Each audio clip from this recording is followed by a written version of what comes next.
पत्रकार बंधुओं का इस इंडियन मेडिकल एसोसिएशन के प्रांगण में हार्दिक स्वागत और अभिनंदन। और आज हम लोग एक बहुत ही यूनिक टाइप की कॉन्फ्रेंस लेके इंडियन मेडिकल एसोसिएशन के साथ में हमारे chest physicians, national college of chest physicians की साझेदारी में एक कॉन्फ्रेंस होने जा रही है, जो कि 8 नवंबर को इसी IMA के प्रांगण में होनी है और उसके लिए भी हम आपको आमंत्रित करेंगे।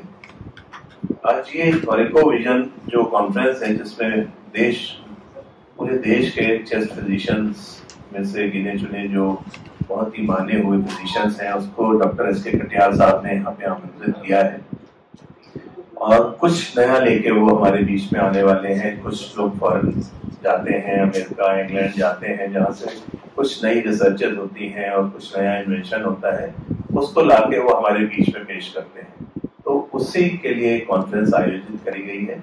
इसके बाद मैं रिक्वेस्ट करूंगा हमारे कानपुर के सीनियर प्रोफेसर, डीन, प्रिंसिपल और कानपुर के माने हुए chest specialist doctor SK Katiyar sir से, और उनके साथ में ही कानपुर के एक renowned chest physician doctor Sandeep Katiyar भी है।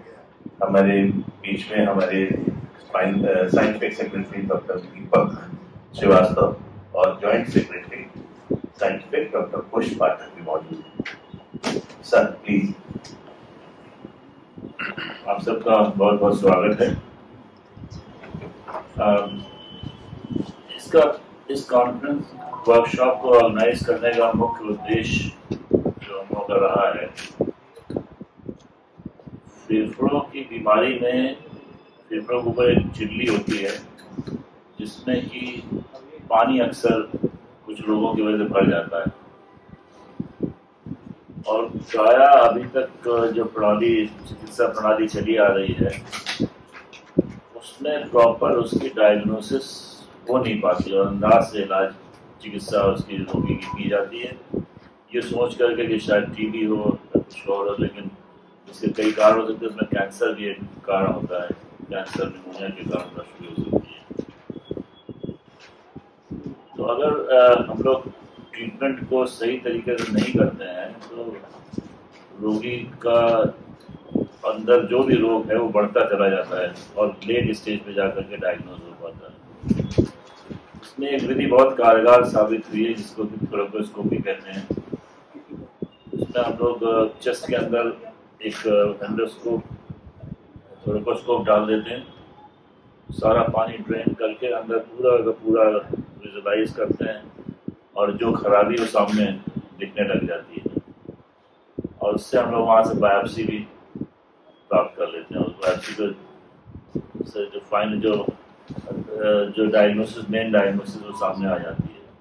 इस तरह से हम लोग 100% रोगियों को, ऐसा नहीं हर केस में करने की जरूरत नहीं है, लेकिन जहाँ हम लोग जहाँ डायग्नोसिस नहीं हो पा रही है वहाँ इस तरह करके हम लोग डिफ्यूजन के जितने 100% केसेस उसको सही तरीके से डायग्नोस करके ट्रीट कर पा रहे हैं। और इसके अलावा जांच के अलावा इससे हम लोग अक्सर फेफड़ों में पस पड़ जाता है और फेफड़ों में पस पड़ने की वजह से अंदर एक जाल जैसा बन जाता है, सब फेफड़ा अंदर फंस के रह जाता है, वो फैल नहीं पाता है, जिससे कि रोगी को बहुत आगे चल के भी बहुत परेशानियाँ होती हैं। तो उसमें अंदर जाके सारे जितने रीजन, जितने जाल बना होता है सबको साफ कर देते हैं और फेफड़ा फिर से दोबारा फैल करके बाहर आ जाता है।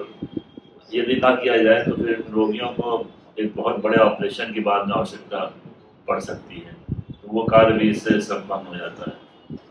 और तीसरा जो उसमें एक और इस विधि से फायदा है कि जो जल्दी रोगियों में पानी बनता है कुछ कारणोंवश, कैंसर उनमें से एक है, तो पानी को बहुत जल्दी निकालना पड़ता है, इससे उसका दिक्कत भी होती है और साथ साथ प्रोटीन लॉस बहुत हो जाता है। तो उसमें हम लोग अंदर कुछ दवाओं को डाल करके, तो अंदर देख करके डाल करके पानी बनना भी इसमें बंद कर सकते हैं। डॉक्टर संदीप इस विधि में काफ़ी इन्होंने एक्सपीरियंस किया है और नेशनल लेवल पर कई वर्कशॉप्स भी संपन्न किए हैं, वो आपको इसके बारे में और विस्तृत जानकारी देंगे।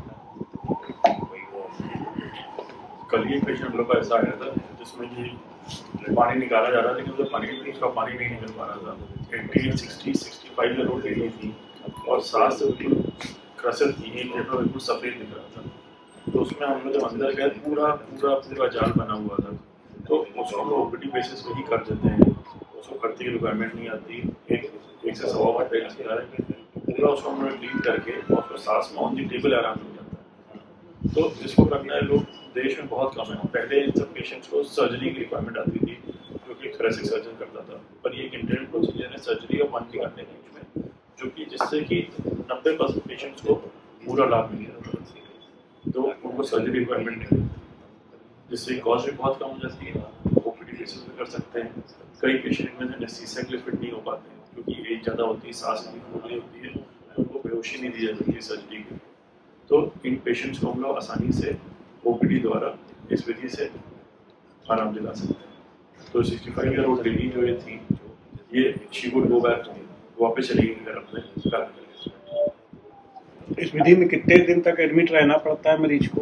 हमने वही कहा, ओपीडी बेसिस पे करते हैं, ओपीडी बेसिस पे ही पॉसिबल इसको कर पाना, और इसको भर्ती की रिक्वायरमेंट नहीं है। अन्य शहरों में जो ये विधि का इस्तेमाल किया जा रहा है, अक्सर वहाँ पे भर्ती भी करके करते हैं, तो खर्चे बहुत ज़्यादा हैं। वहाँ पर लाख सवा लाख खर्चा का मरीज आगे दिल्ली में कराया जाता है। तो यहाँ पे हम लोग 10-12-15 हज़ार के अंदर पूरा उसका काम होकर के चला जाता है, उसको रहना भी नहीं पड़ता अस्पताल में। इस कार्यशाला में हम लोग प्रदेश के जितने मेडिकल कॉलेजेस हैं, वहाँ से चेस्ट डिपार्टमेंट के, पल्मोनरी मेडिसिन डिपार्टमेंट के जो कार्यरत जूनियर रेजिडेंट्स हैं, जो ट्रेनिंग कर रहे हैं, उनको सबको यहाँ पर हम लोग अपने खर्चे पर बुलाया है, और उनको हम लोग यहाँ पर ट्रेनिंग देंगे। उनको इक्विपमेंट्स का डेमोन्स्ट्रेशन करेंगे, मॉडल होगा, उसके अंदर वो डाल करके थोड़ा उसको स्टडी कर सकेंगे। और इसके अलावा हमारे जो एक्सपर्ट्स आएंगे, वो अपने व्याख्यानों द्वारा उनको अवगत कराएंगे, और ग्रुप डिस्कशंस भी इसमें शामिल होंगे।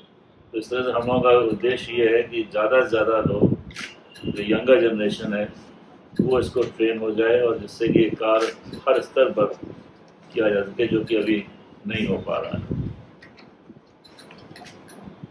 डॉक्टर संदीप कटियार से आग्रह करेंगे कि दो शब्द हमारे मीडिया को जरूर। संदीप कर चुके, डॉक्टर दीपक श्रीवास्तव प्लीज।